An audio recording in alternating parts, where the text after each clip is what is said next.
Often I find myself in the eye of the storm so much that fear engulfs me and I am unable to discern if my reactions are natural or identity generated. Very good. Please guide me how to be when fear completely takes over. Thank you, Charu. Very good. Again, often I find myself in the eye of the storm. You are the eye of the storm. Eye of the storm means why we speak about eye of the storm. Because wherever there's a storm, there's also a stillness. And the eye of the storm is the stillness that you naturally are. So we are off to a good start if I can get this point across.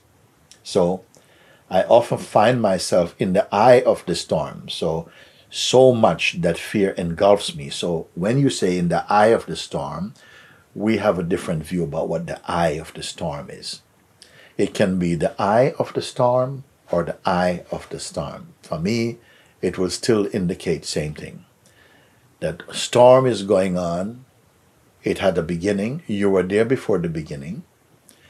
In the duration of the storm, when everything is, you're in the midst of your tsunami. Okay? You are still very present. As you were before. There is something in you which remains unchanging. At the end of the storm, you are still there. Storm has passed. You are still here. There is an I sense within you which is serene and still before the storm, during the storm, and at the end of the storm. It is not the usual way in which we identify ourselves, but it is the way that I identify you. Who am I speaking about when I say you? In my eyes, you are consciousness. Consciousness cannot be blown around by storms. The body might get blown around by storm. The mind, the entity within the mind, the sense of the person, will feel blown around by the storm that that entity also supports and believes in. But all of this is taking place in front of a deeper truth, which is the I that is pure awareness or consciousness. That is the goal. This I sense is the goal that I have been endeavoring to point out to each person who comes saying, I wish to be free. I wish to know my true self. Then you need to know that the I that you often speak, but in your mind believe is a person, is not a person, but pure consciousness. And my talks over the years is not just left at the word level, but I've continued to guide in order that you have the experience of self-discovery. So it's an experiential proof to you that yourself in the highest sense is pure consciousness, which is unborn and imperishable. This is what my words are pointing to. So again, I'll just read over. So often I find myself in the eye of the storm so much. So when you say in the eye of the storm, you're talking about in the middle of the storm. So I just have a different meaning for that. I find myself in the eye of the storm so much that fear engulfs me and I am unable to discern if my reactions are natural or identity generated. It is identity generated. The I that you are referring to as yourself is your person, the mask over the consciousness that you really are.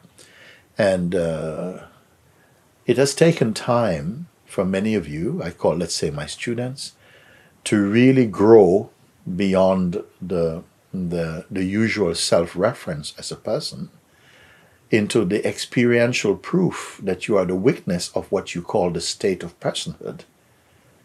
And even for those more advanced as they grow into deeper experiential understanding, to see that even the witness of the person also, if it has any sense of an entity in it, is also perceivable at even deeper levels. And by deeper, I don't want your mind to start thinking, oh, that's deep, deep, deep. The depth I'm talking about is the depth that comes through experience, comes through wisdom, comes through maturing.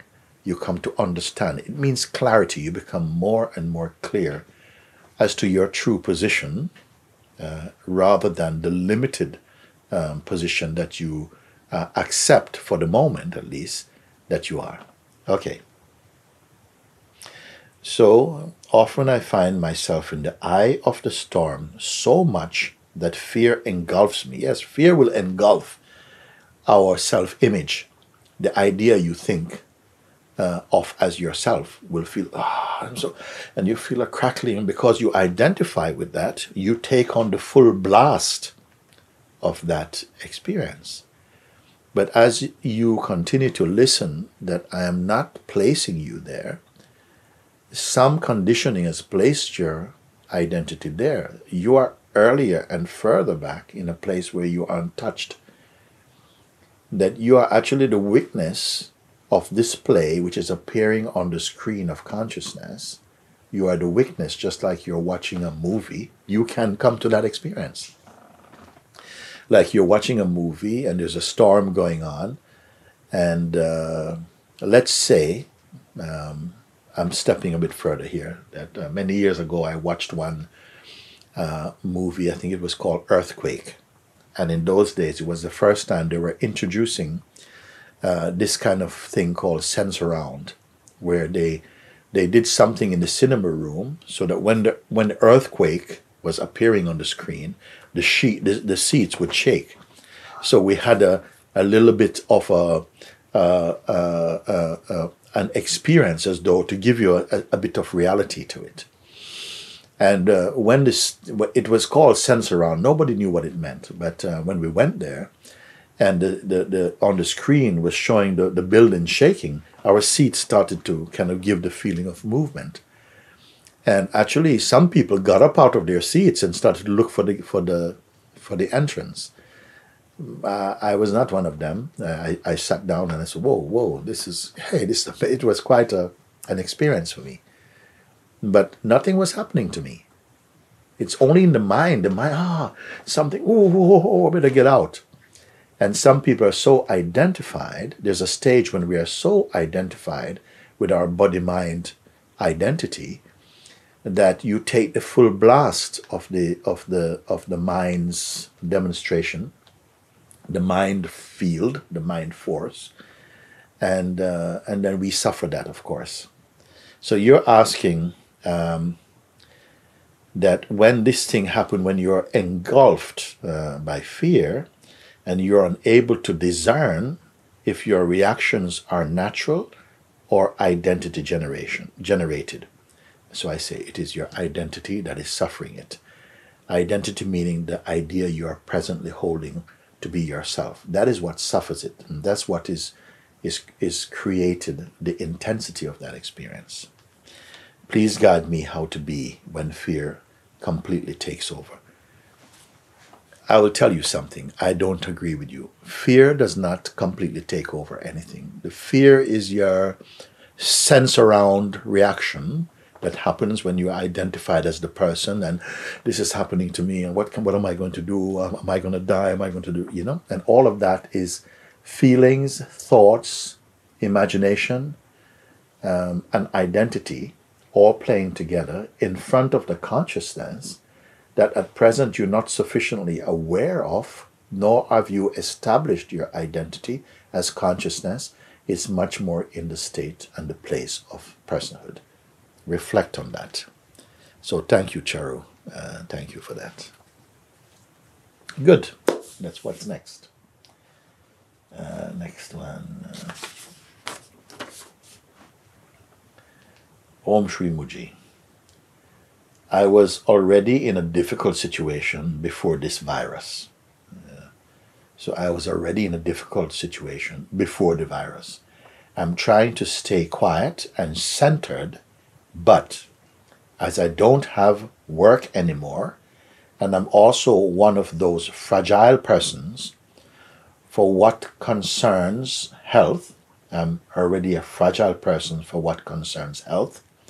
I'm going down and down, and I'm afraid to go back to my old panic attacks, naturally. My nerves are shaking badly, and I'm alone. Please pray for me and help me recognize myself. Thank you so much. Rosella from Rome. Okay. So Rosella is saying, I was already in a difficult situation before the virus came. I'm trying to stay quiet and centered.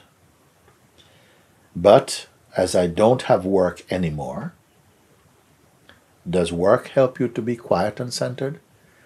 And sometimes when you say it in this context, it is as though when I have work, I'm more quiet and centered, because maybe your mind tells you you have something to do and you're useful and people need you and you'll be more secure because you have a guaranteed income and so on.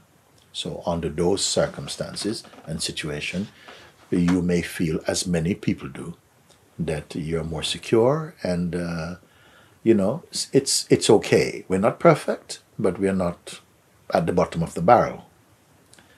So I'm trying to stay quiet and centered, but as I don't have work anymore, and I'm also one of those fragile persons for who's concerned about health, I find myself going down and down, and I'm afraid to go back to my old panic attacks. So what have we got here? I am also one of those fragile persons. There are many people. What makes you fragile? Is it your physical structure? Is it because you're sickly in the body? Is it because you are afraid of life or difficulties that puts you down very quickly? Is it a health concern? I'm going down and down, and I'm afraid to go back to my old panic attacks. Many people experience panic attacks. You don't have to be sick to feel a panic attack. It could just be an onrush of a lot of things coming, and the mind is not stable enough to see them in the correct light, and so they build up, and we feel like we are like some pressure cooker building up, and then somehow it is as though we can't take it, and some kind of collapsing goes. We just collapse into some nervous mess or something like that, and nobody enjoys that. That's not good. But I'm backing up a little bit. I don't have work anymore, and I'm also one of those fragile person. Well, fragile does not mean that you are sort of a slim, very skinny being who, is not a muscle man. No, because if you look at someone like Sri Mahatma Gandhi, he was a very skinny chap, and he but in his spirit, he was mighty. He was a mighty being, actually. So fragile does not mean that you don't have, physical strength. Actually, God shows in many cases that people who you think are a little soft and you can step over them are great beings within their own spirit and in their being. So what are you referring to as your fragile person? And normally I'm sensing you say you have concerns for health. So I don't know if you have a health issue or something, health problem. You can have a unhealthy body to some degree. Many people do. It doesn't necessarily mean that you're worried about it. And some people have been sick in their physically not well, but they are actually quite happy in their being. It is possible, no? So that caught me. What makes you a fragile person? I would say what often makes people a fragile person, the strongest case is when you are not established in your true nature. That is the most common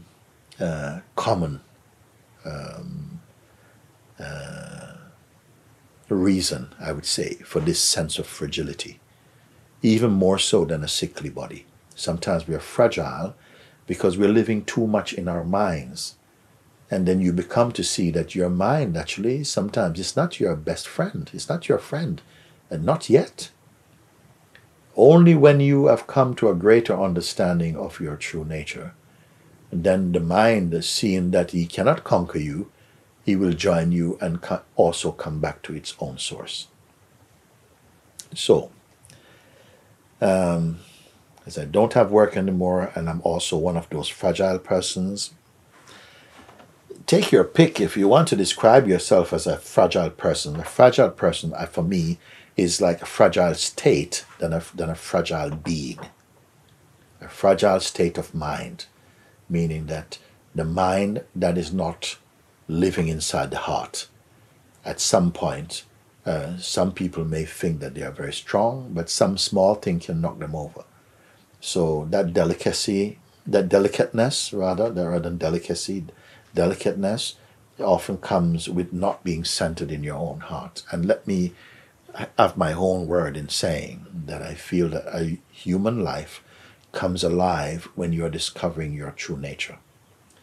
Not when you are making riches and having all the material things in the world. That's not going to help you on this day. You know, it's no use if you're a millionaire, you know, in the desert when there's nothing there. What is not going to help you that you have a beautiful house in California or someplace. You have to be rich inside your heart. Now, and you are actually. This is why I can speak to you like this, because I am endeavoring to remind you that as you come more deeply into your real discovery of yourself, you're going to find great strength, unbelievable strength, in fact. That is possible for you. Now you say, my nerves are shaking badly and I'm alone. Well, it all goes together. If you're not centered in your own self, which you can be, and that's what I'm here for, sitting here, to remind you of that.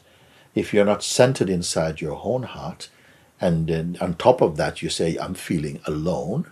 Again, aloneness is not a negative state. Aloneness, sometimes everyone needs to be alone. And you need also to be good at being alone. Okay? Aloneness is not a curse. There are some people who are dying to be alone. They are aching to be alone because their life is too full of the noise of other people. So don't curse yourself by accepting these things as though that's bad for you. It's your mind is saying, oh, you're alone also. And you are buying that because you're not paying attention to your real self. Then you become very vulnerable to the mind's, like the negative side of the mind is taking advantage of you, so to speak. But it's a relationship, okay? You are still there. You have power. So please pray for me and help me recognize myself. This is what is happening right now with this letter, reading this letter to you. There's every hope for you. There's every chance for you to wake up to the richness you already are. So please be lifted up by this. I'm with you. I'm on your side. God bless you. Rosella. Thank you. I'm going to have a little sip of my tea.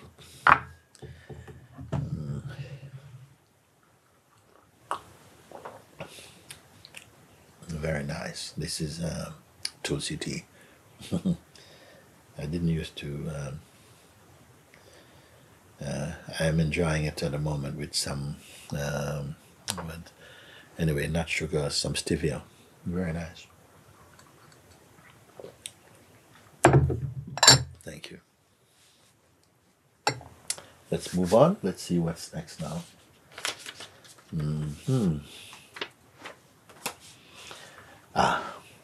To live is to give. Okay?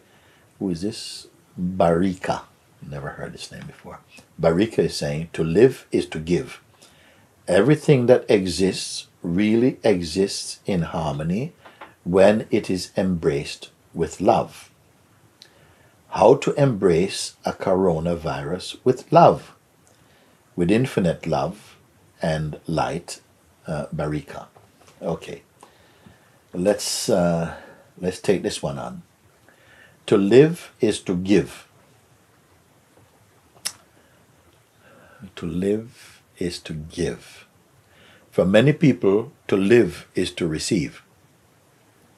I think we are more receiving than we are giving, actually.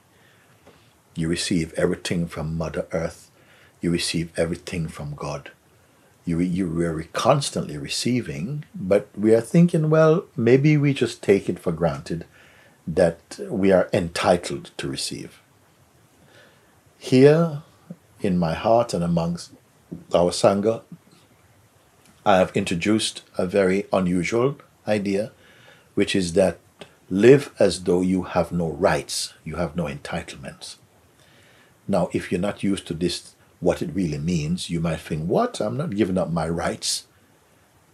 But here we have come to understand the deeper meaning and implication of that. It means when you give up the expectations of having rights, then you really begin to see much, much more how much gratitude comes into your heart, that you don't just expect that because you're alive, you're entitled to things.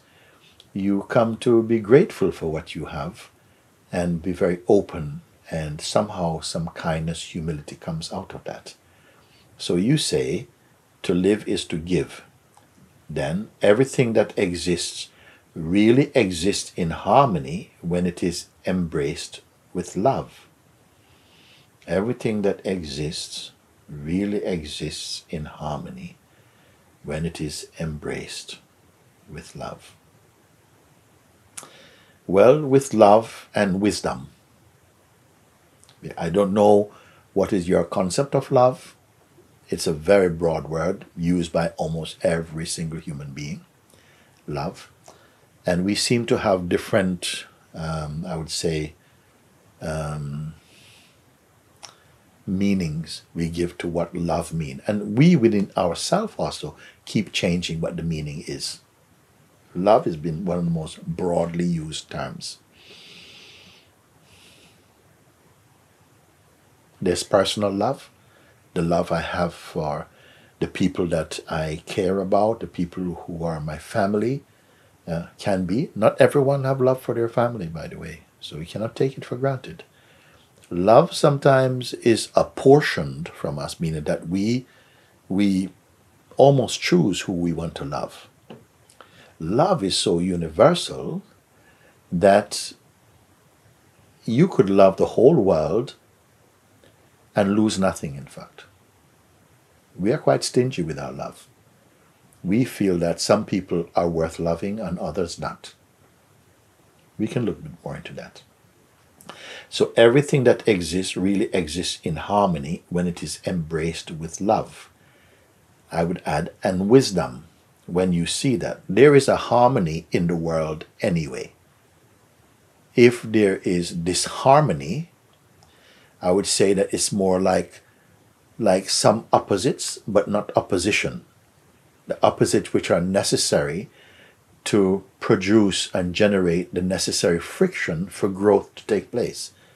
So not opposition, which I mean more something to do with the mind. It's not trying to get rid of one another. How to embrace a coronavirus with love? Well, I don't know if anybody will be willing to or open enough to say, I'm embracing coronavirus with love. Coronavirus is not a person, it's not personal. It's not that if you love coronavirus, it's going to be more kind to you.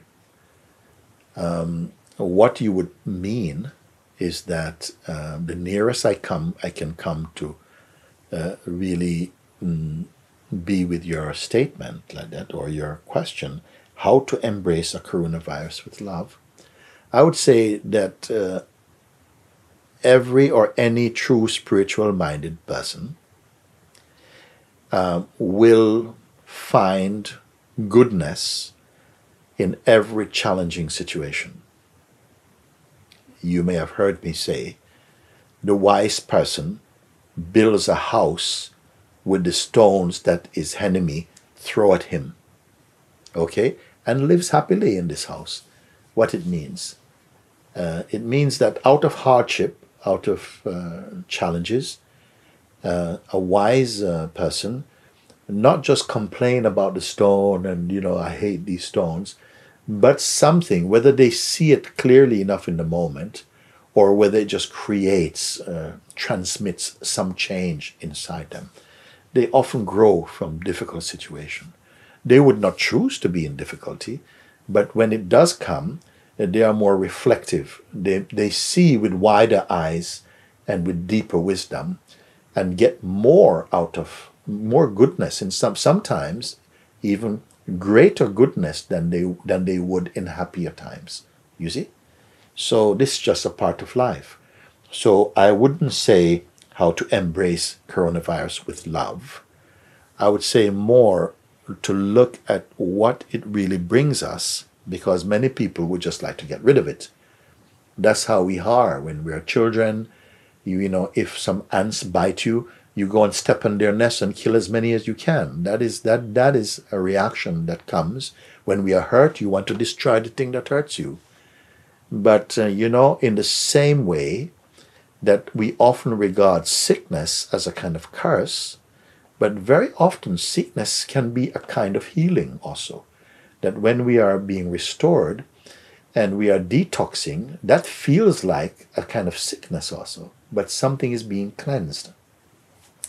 So I would like to say to you, Barika, that it's not a question of embracing coronavirus, but learning from it. And many people around the world are being transformed. They are being changed.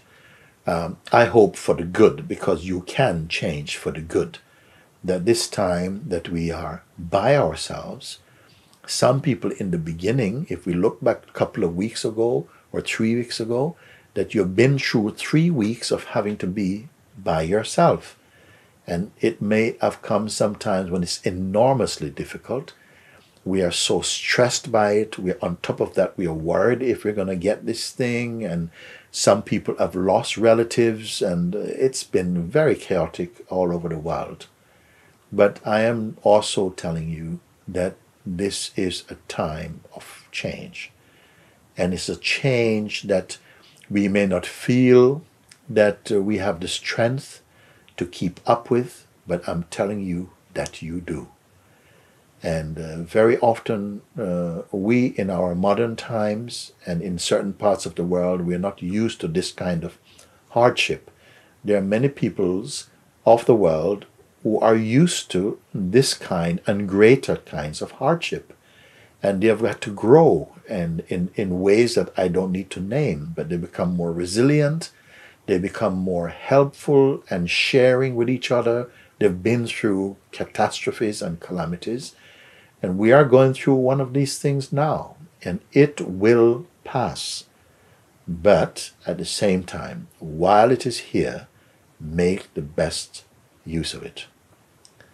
And I would say, as well as I'm sure there are many people around the world who are encouraging our world family to not panic and to use this time. Myself, I have put out some guidances, some simple meditations that anybody can follow. And why? To help you to really get back in touch with the one place you need to be in touch with.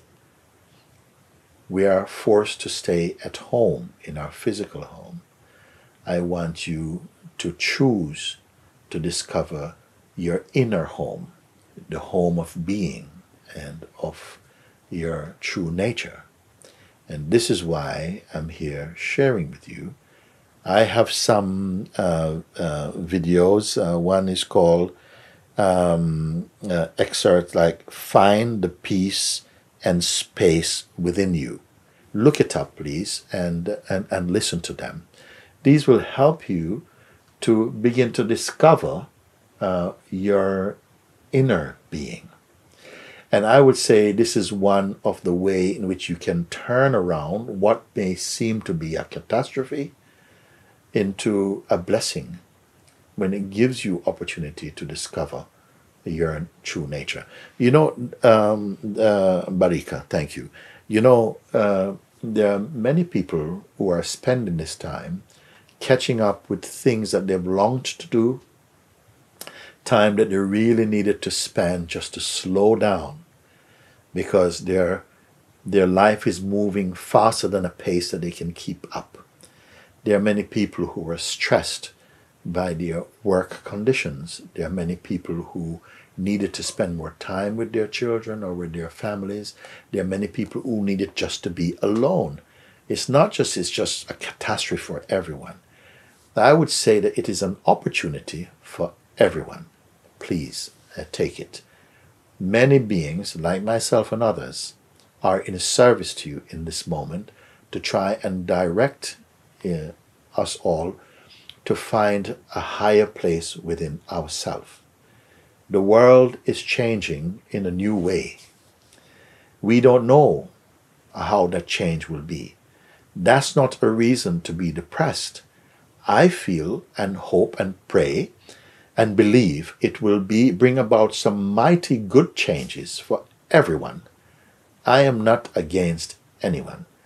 I am feeling that this change, difficult as it may appear to you and be experienced in you at the moment, has a lot of spiritual vitamins, a lot of wonderful things to come. But as it has been throughout our histories, that sometimes we go through difficulties to be reborn in a new way, to reach higher ways of being. Please keep your heart open to this. Thank you. Thank you. Let's see now.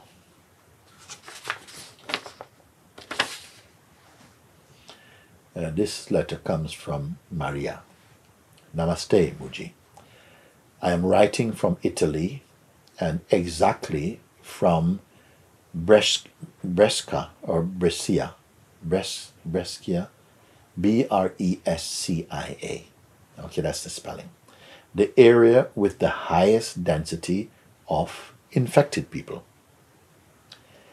In this time, my mind is so noisy, but I want to take advantage of quarantine to know better my true nature. Look at that. This is a big opportunity for me. Please show me the way. Pray for us. Bless us. I pray for you. My will, my wish and will and intention and prayer is that you will all grow strong out of this time. Sometimes the greatest strength comes on the flip side of our weakest moment. Okay? Here, Maria is saying that she's living in an area, Brescia, the area with the highest density of infected people in our country. In this time, my mind is so noisy. Yes, you see. Is mind speaking the truth? Is mind reacting truthfully? No. No. And one thing I want to say to you, don't trust your mind so quickly. Trust God. You may not know what God is. I will talk about this more one time. But we have an instinctual, deep urge within us to find the truth and to find our highest self. That is the God self, okay? God's self and your deepest truth of yourself are one and the same. I'm not speaking necessarily religion to you, okay? I'm speaking truth, okay? So,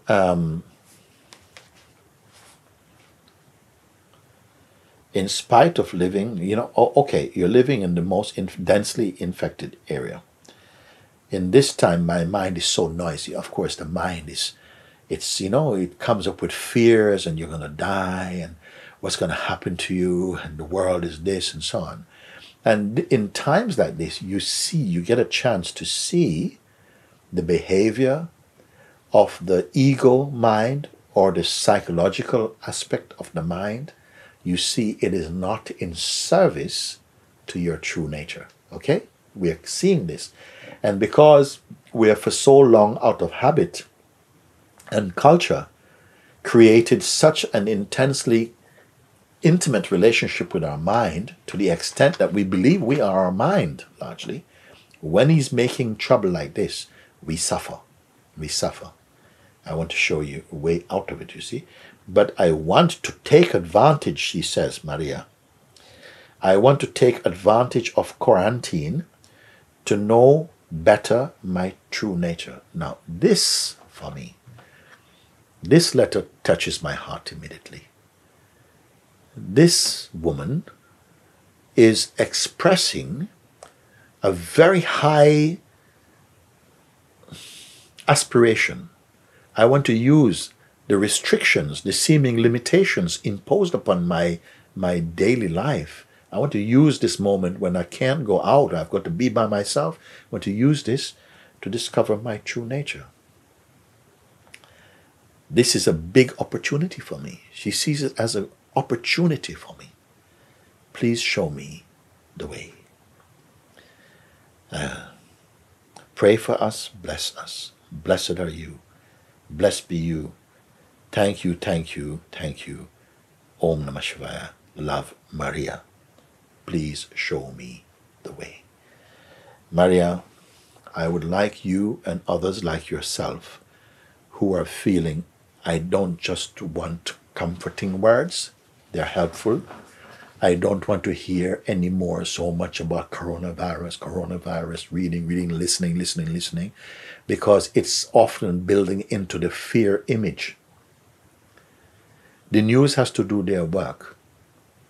But to sit there listening to the news telling you how many more people have died and how much is spreading is not helpful to you. What you must do now is withdraw and pull in your attention. Don't become a recluse, not running away from the world, but more turning towards yourself. Okay?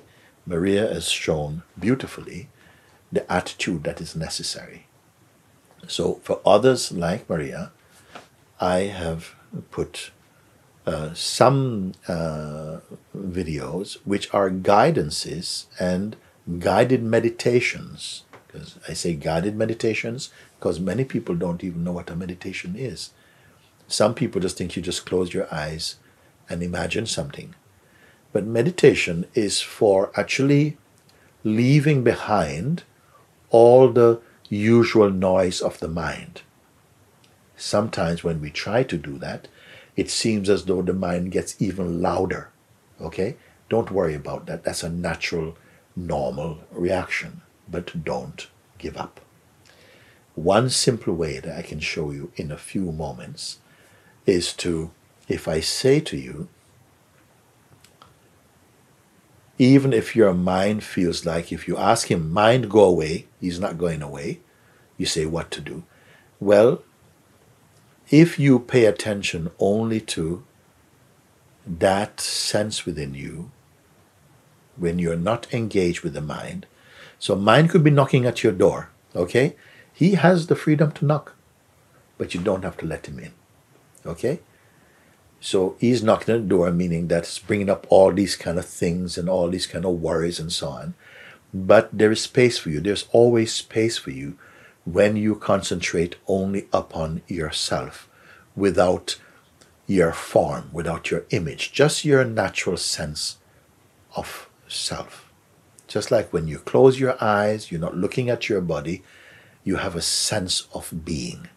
This simple sense of being, I would say, don't allow it to connect up with any thought flow or thinking about the future or worrying, even though those feelings and energies might be floating around. Let them float around. Learn to be in your inner quarantine, meaning whatever is going on, you're not allowed to get in touch with them, to get in. Now, that may feel very difficult in the beginning, okay? But you persevere. You just stay in this sense of being, because what tends to happen, many times we naturally come to this state of being because it is natural to us. But as soon as you come there, a thought comes or something to do or something, or we feel bored, or the mind says you are bored, and then you start to look for something to do. This is a bad habit that we have all cultivated at some point, okay? But now I'm saying be aware of that and just remain quiet. Be aware that the mind is coming like this, but don't give it, don't feed it. And even if it's like a baby that is crying and pulling at your dress, this is the one baby you can ignore for now, okay? And just keep to that. It's as though you are empty. Take everything out. It doesn't matter when you take things out, even if they're right by your ears, they're still out. You take them out, meaning that you're not engaging with them. If everything could be taken out, if everything to do with thoughts and feelings and memory and desire and, sensations were taken out, there would remain something here that cannot be taken out. That is your natural state. It's just a state of being. Not being a woman or being a man or being Chinese or being Indian, no, just of being. It has no color, it has no shape. As you listen to my words, you see, sometimes the mind comes, yeah, but this is too difficult, that's not helping, and so on. Be aware, because you know the mind's grumbling habit very well. And over these period of time that we are challenged by, so to speak, by this virus, mind has been really giving you a hard time. But the mind is not you. You can exist without this troublesome mind, but it cannot exist without you. Okay? You are first. In fact, you are before first. Okay? You must at least begin to be open to discover this, because this is your way to truth and everlasting life. Everlasting life meaning that there is within you, the real truth of you cannot die. It cannot get coronavirus or any other thing. It is pure, the body. Coronavirus is for the body. It's also for the mind, because the mind is panicking, but not for your spirit. And spirituality means to discover your spirit self. Spirit does not mean ghost. Spirit means your true nature, which is the source of peace, of love, of serenity, of joy, of wisdom, of life itself. Okay? I am saying this to you, I'm looking at you, and I'm telling you this, that is true. Okay? So, as you spend time, it could be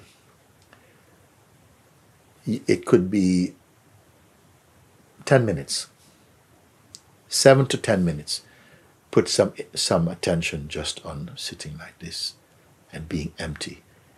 And at first, some people may say, it doesn't work for me, I can't do that, my mind is even worse. Yes, no, it's going to get worse before it gets better in some cases.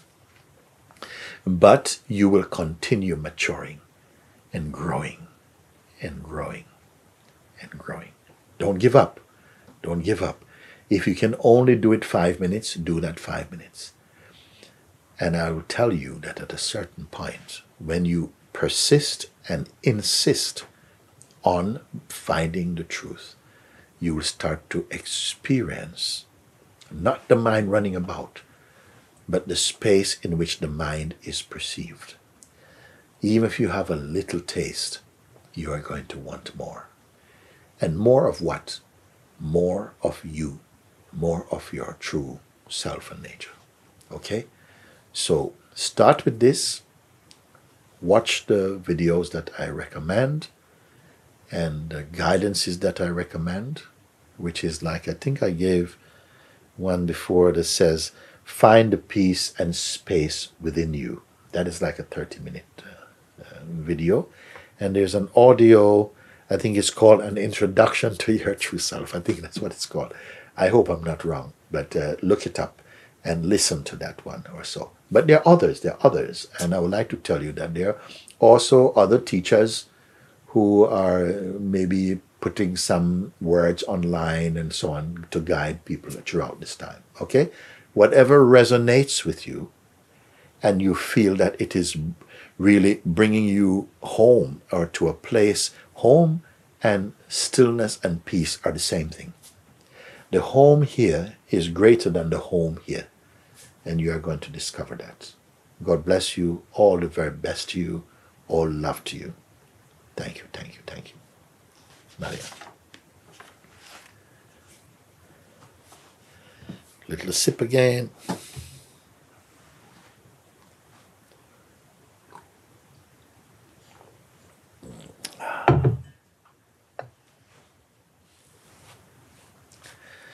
Okay, let's see who's coming up now.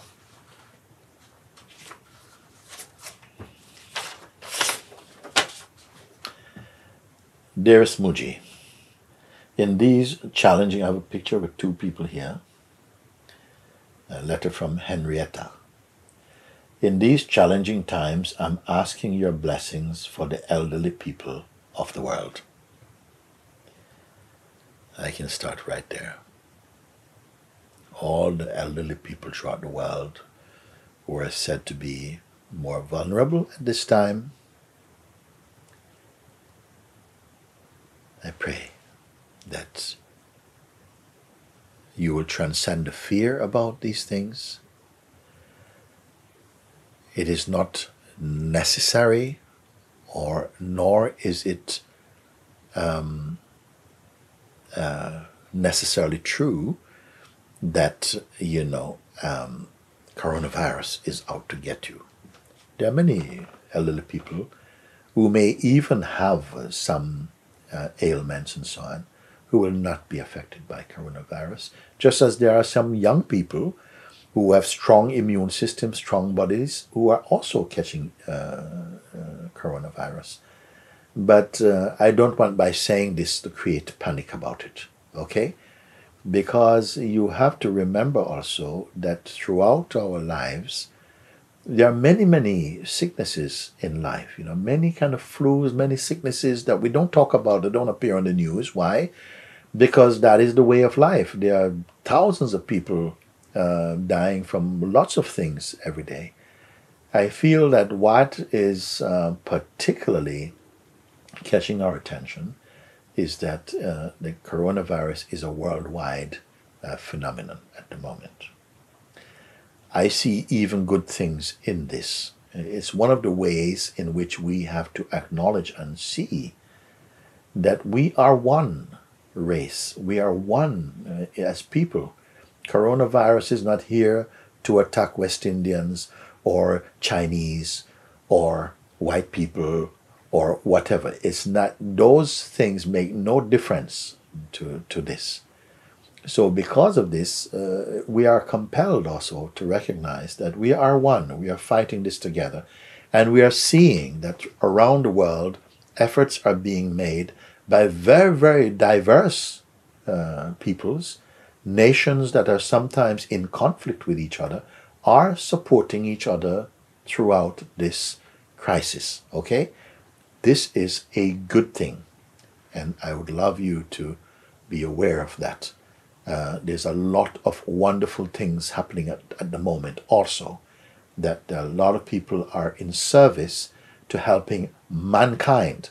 Remember one time I told you that somebody asked Papa G, my own spiritual master, They said, Papa G, you know, what must mankind do to really elevate the human species? And Papa G says, mankind must become kind man. Mankind must become kind man. And now we are seeing the kind man emerging out of us, where we are having to help one another throughout this time. And no blame, no shame, just help and love. And so many people, I have to say, I applaud, along with millions of people, the efforts that are being made through the medical world, through the aviation world, through the shipping world, through the armies who are now employed to help in ways that are not their traditional way, also some of them. And it really is also producing the best of human nature also. Don't you agree? So I did not finish this letter, no? So in the letter from Henrietta, in these challenging times, I am asking your blessing for the elderly people in the world. Many are now alone at home or alone in nursing homes without the care and love of their family. This is very difficult. It is very difficult. It's difficult for the elderly. It's difficult for the families, and my heart really goes out to you. But to say, please do not focus on this right now. I pray and include the families in the prayers that they will be comforted by the work also that's happening. Calamities are like that. We cannot pick and choose. It is so painful to see what is happening throughout the world. But we are doing everything we can. Each one, myself included, and our community is doing whatever we can in our own way, small way, to alleviate some of the collective stress and fear, and really applying the correct, not just attitude, but the services that are needed for those who most need them. God be with you. God is with you. Some of them even pass over without loved ones around them. This is understandable. But you know, there are so many caregivers. There are so many people who I know, some of them personally, okay, who are in the role of being with people who are severely ill. And they are the surrogate family when your family cannot be there for you.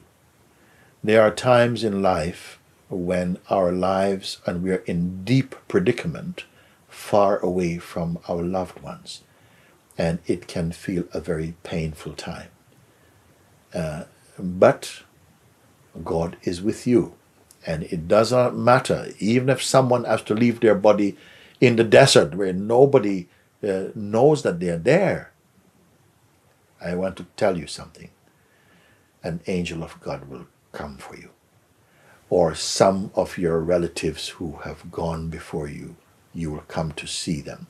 The death is more great in the minds of the living than those who are transcending. Okay? There's a certain point where we are very terrified, and especially for many people who feel that they have lived a life without love and without care enough, you know, that they may feel something comes. It's like you come to a moment when you feel, I wish I had done that. Your life is not over. Even in those days, you can make a prayer, Lord, please help me, forgive me for the things I could have done better, and whatever it is. It is really a most intimate time, and a time when I'll say to you that is your time with God. There's a time when it's got to be just you and God. Okay? There are beings in the world who have evolved spiritually so highly that even at times like this, they don't need to pray. Okay? But for all of us, we need to pray and to ask for forgiveness, or to ask for mercy, or ask to be absorbed, or to merge into the kingdom of God, or whatever your religion. I don't mind. Whatever your gurus and prophets or sages and saints, you will call upon them. It is the way of things. Okay? But there are on earth also many caregivers, many people whose time has been used to spend with people who are leaving their bodies and to care for them. I would like to reassure the families that not in every case it is that your family just died without anyone loving them. Even the doctors who are working in the most severe cases, their being with your family is an expression of love. Please don't forget, love is very broad, and it is still the hand of God working with them. The nurses are working with them. Everyone is sharing this. So I know the pain of this moment, and I'm with you in this. Okay? Thank you so much for also blessing my mother, Margaret, with your grace. She has dementia, and I cannot visit her right now.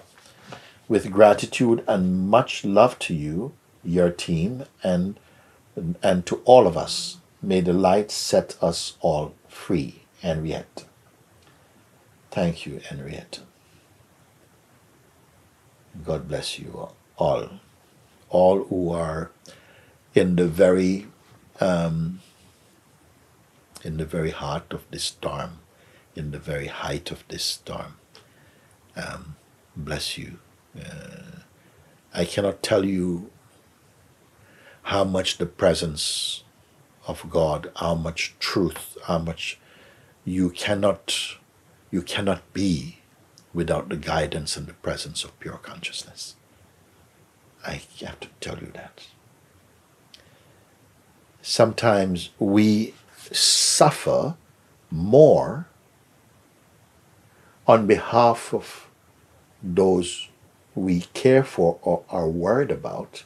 Sometimes we suffer more on their behalf than they suffer within themselves. Again, sometimes in our worry and our feeling we are so apart from our families, and so, this type of thing, or for someone that you are worried about, sometimes we suffer more on their behalf than they are suffering themselves. Bear that in mind, and God bless you. Thank you.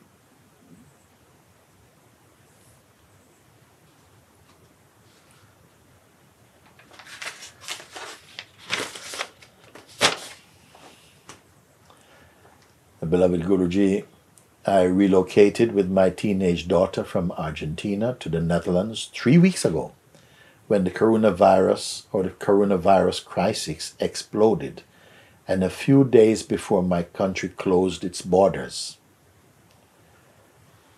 We are at my partner's house, also from Sangha, adjusting to spending 24/7 together in the same space for the very first time. I'm sure many of you can relate. I know some are separated from their loved ones, so I am very grateful. I know God makes no mistakes. That is a tremendous knowing. That is a tremendous wisdom and faith. Again, I know God makes no mistakes. Still, Guruji, we struggle sometimes. Moving in harmony and personal stuff is triggered. Yes. I know. Sometimes this is going to be the greatest test and the greatest challenge put upon our relationships of varying kind, whether it is with your family, with your partner, with your children, with yourself even. what a great move God is moved on us to put you in quarantine with your family or with yourself and with life. So these things are going to come. Don't treat or regard your challenges, okay, as curses. See them, that they come actually out of love. Haha, very challenging thing for me to say. Why love? Because it compels you to grow beyond your present perception of your limitations. Okay? So we struggle sometimes moving in harmony and personal stuff is triggered. You think you are supposed to live and keep your personal stuff all nice and tidy? Your personal stuff and your person is not you. Not you in the absolute sense. Our person is the mask worn over our true self. Our person is our conditioned identity based upon the belief that we are our body form. And that gives, it is also an expression or mode of consciousness, but it is not the fullness of consciousness. It is a very limited mode of consciousness. So when times like this come, it shows you where you're tight in your person. You can, there's no room to really expand, and so in a sense there is room to expand. You see, when there is no way, and you have faith in God, as you have said, God makes no mistakes. When there's no way, God shows you a way. When there's no way, consciousness, pure consciousness, the Lord Supreme, will find a way for you, especially those of you who trust and hold to the truth, will show you the way. So all is not lost, and there's much to gain. Okay? I continue. The lockdown has brought new pressures and challenges to everyday family life for many around the world. Yes, it has and will do. But I want to tell you something. Again, I keep stressing over and over again. Don't perceive hardships as a curse. Yes, we don't enjoy. But very often things we don't enjoy are the things also that help you to grow.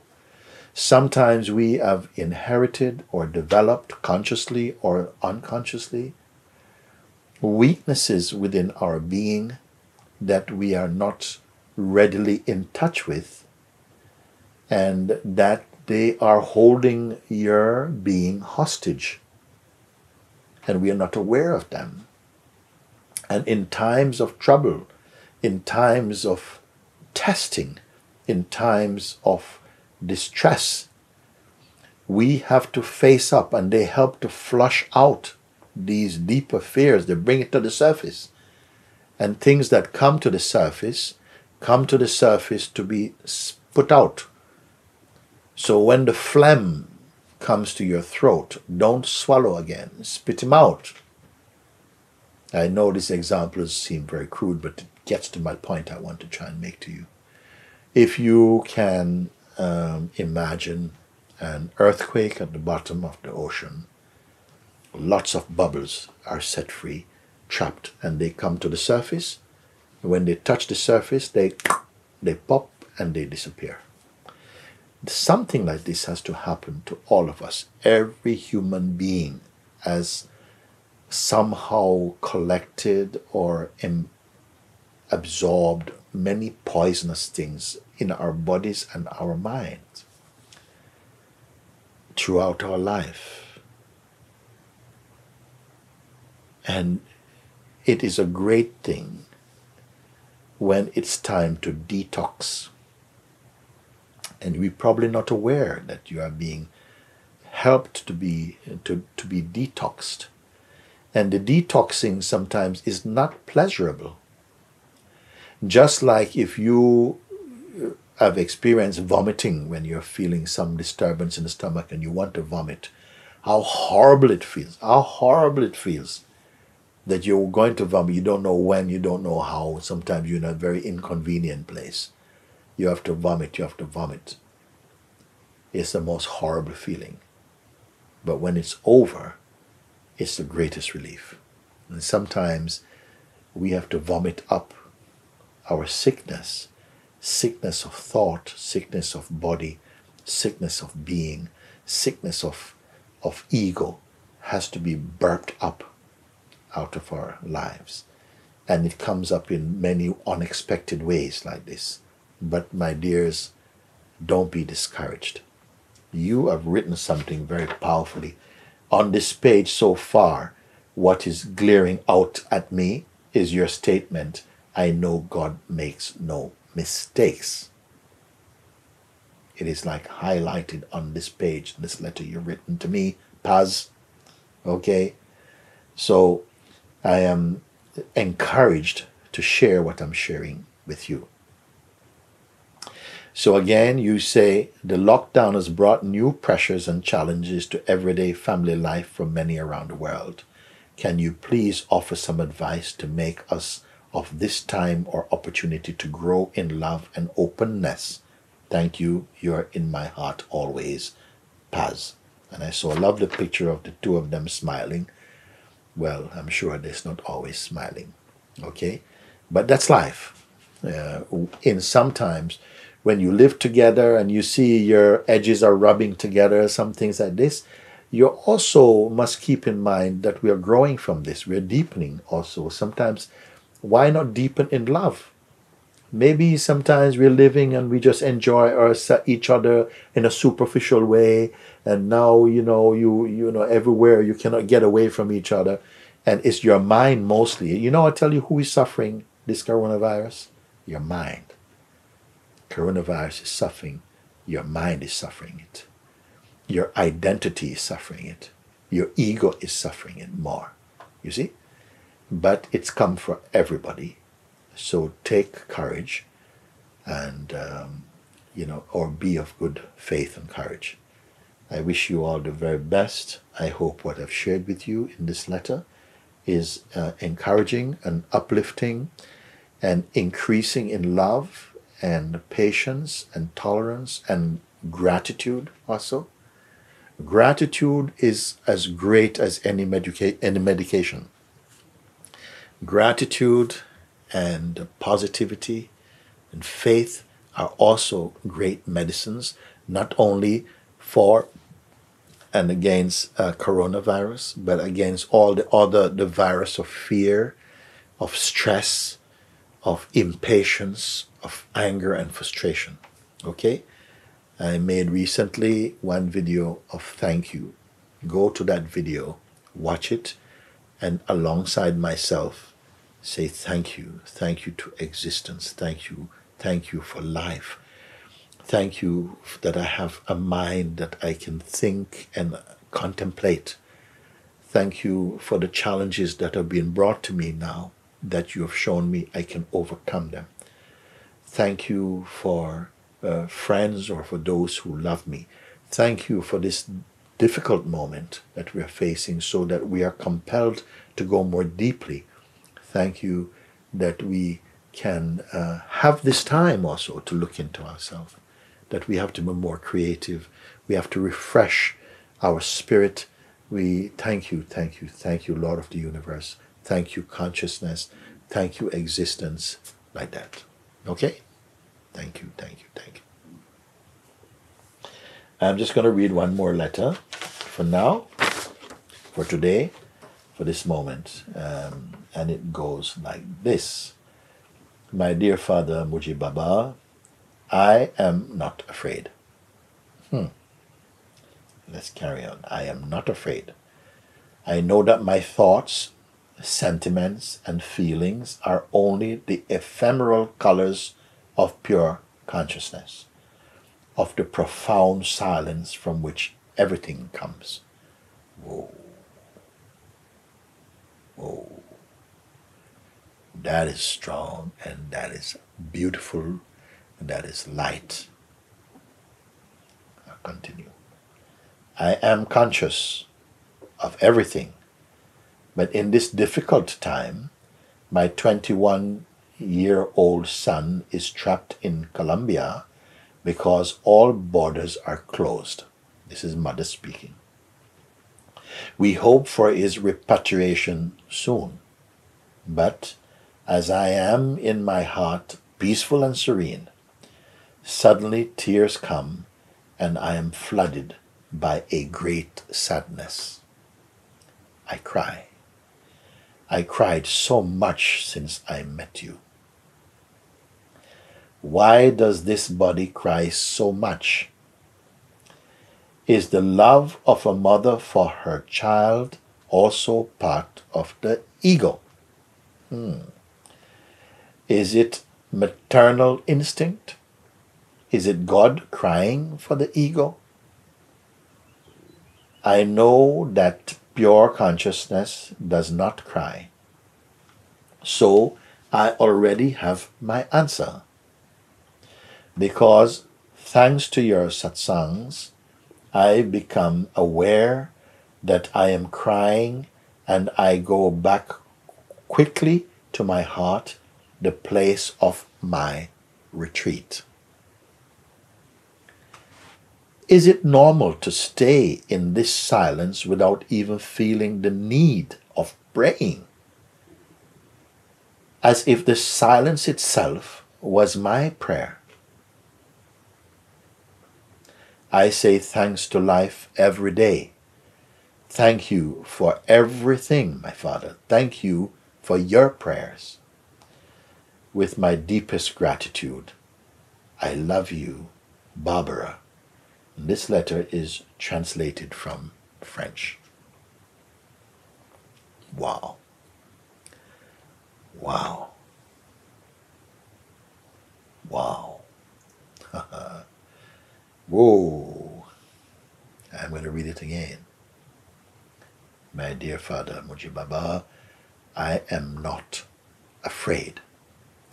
I know that my thoughts, sentiments, and feelings are only the ephemeral colors of pure consciousness, of the profound silence from which everything comes. I am conscious of everything. But in this difficult time, my 21-year-old son is trapped in Colombia because all borders are closed. We hope for his repatriation soon. But as I am in my heart, peaceful and serene, suddenly tears come and I am flooded by a great sadness. I cry. I cried so much since I met you. It is a very natural thing. Your child, old as he is, he's an adult. But to a mom, still my child, still my baby. He's in another country where the borders are closed. We are hoping that there's a repatriation soon. There are flights happening in different parts of the world to take home the last remaining foreigners in countries, to take them home. We pray that he is one of them amongst the others who are returning home.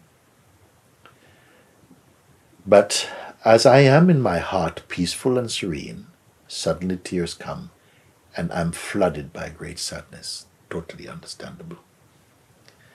A great wave of sadness floods my being. Yes. I cry. I cried so much since I met you. Sometimes we cry for no particular reason.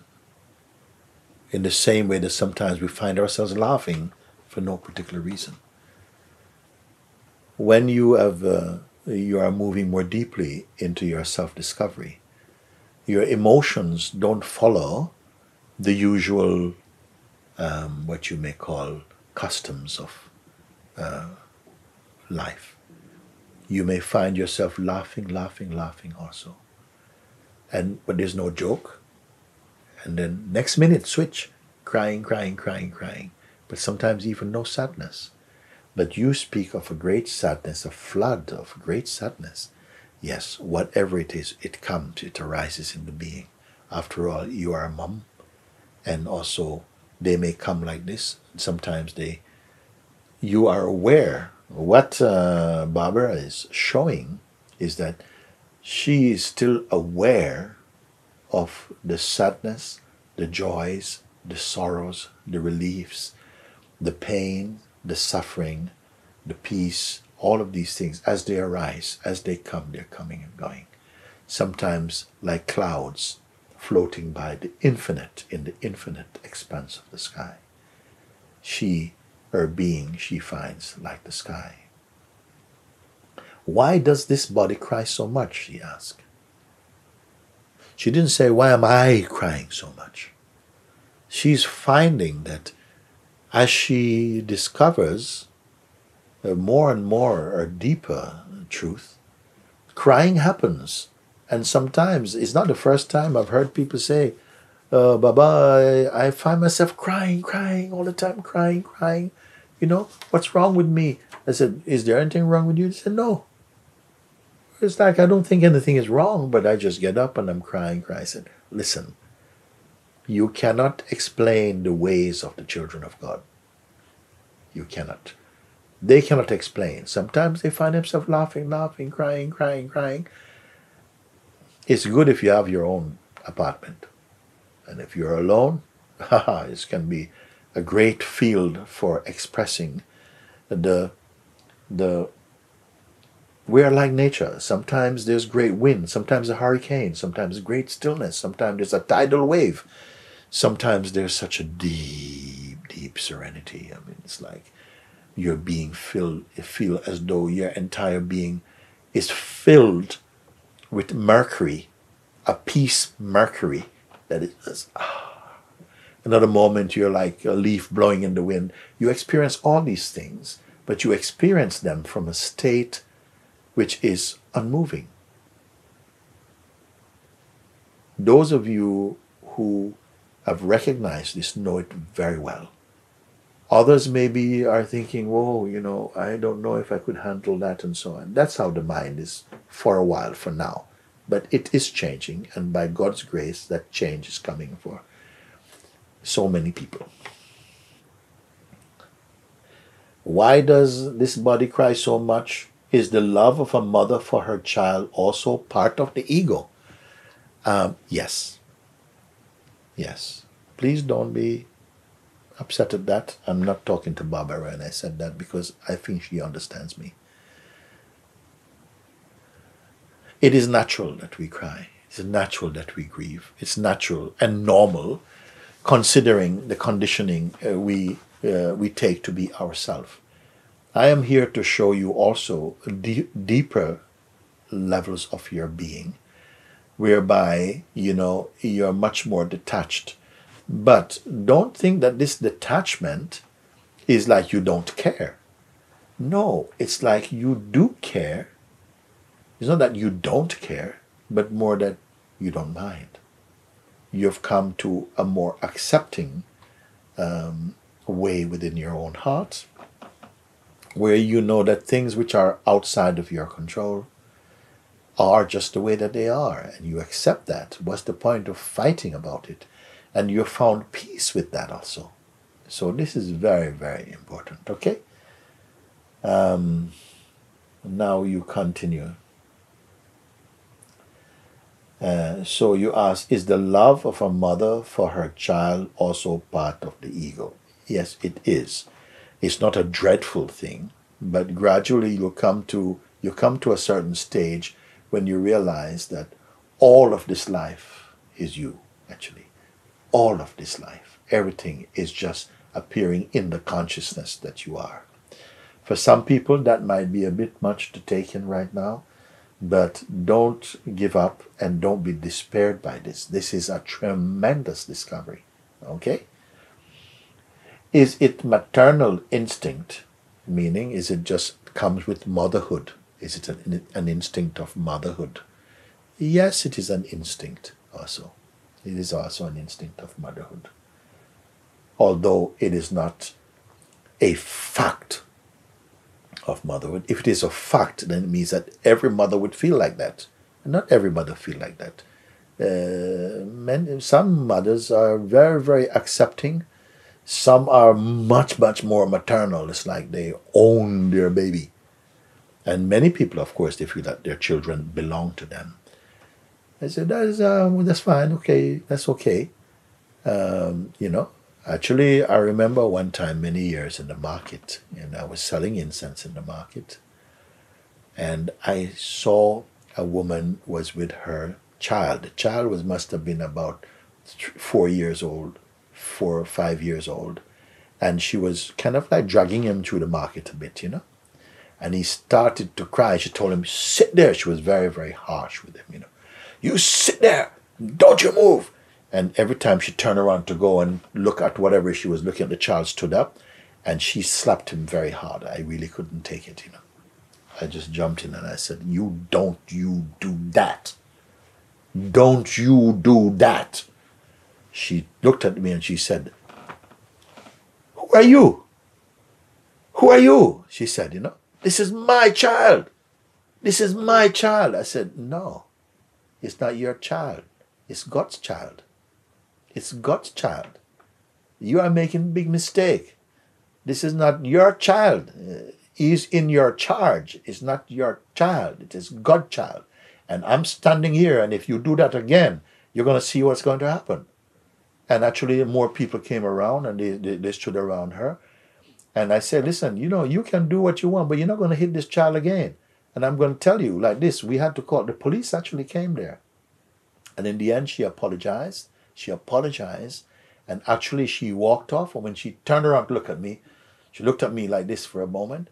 And then she said, like this with her head. I don't know what that meant. But I took it that she acknowledged that she had stepped beyond what was right. So I just say this. You say, is it maternal instinct? For me, in that moment, in that situation, it's not my child. It was my maternal instinct to go and protect this child. So it's instinct in us to love. When we have lost our way, when we are really not established in our heart, then we may do things like that through bad upbringing and negative conditioning or whatever like that. Okay? So then you ask, is it God crying or the ego crying? Is it God crying or the ego crying? Well, I want to say to you, Barbara, is it God crying? If I were to say yes to you, that is a very, very, very high statement I'm making. It is the God crying if you know that God is everything. But I'm going to answer today, it is the ego crying. Mostly it's the ego crying. In the highest sense, I could say it is the God self. It is the consciousness. It is consciousness that is crying. It is consciousness that is laughing. It is consciousness that is separated, experiencing all these things and yet beyond them. Okay? Sorry, I have to leave you to deal with that. Now I continue. I know that pure consciousness doesn't cry. Here she goes now. You see, I should have read that bit. Okay, I know that pure consciousness does not cry, so I already have my answer. Thank you. But I'm answering in a very universal way also, because thanks to your satsangs, I become aware that I am crying, and I go back quickly to my heart, the place of my retreat. I go quickly back to my heart, the place of my retreat. My retreat is actually my home in the highest sense. Okay? Is it normal to stay in this silence without even feeling the need for praying? As if the silence itself was my prayer. There is some deep wisdom in you that will inform you in the moment that this silence is synonymous with praying. Okay? I say thanks to life every day. Thank you for everything, my Father. Thank you for my prayers. Thank you that I can pray also. Thank you. With my deepest gratitude, I love you, Barbara. And it's at the bottom, it says translated from French. Well, I have to say that thank you to all of you who have written in. I have to say thank you for such a letter that I've just read just now. And I hope that you who are listening at this moment will find some encouragement, some inner steadiness, and hope that our time spent with you is of some benefit to your spiritual growth and understanding and maturity. All grace to you. Love you, love you, love you. Peace be with you. God is totally already with you. And thank you. Thank you for today. God bless you.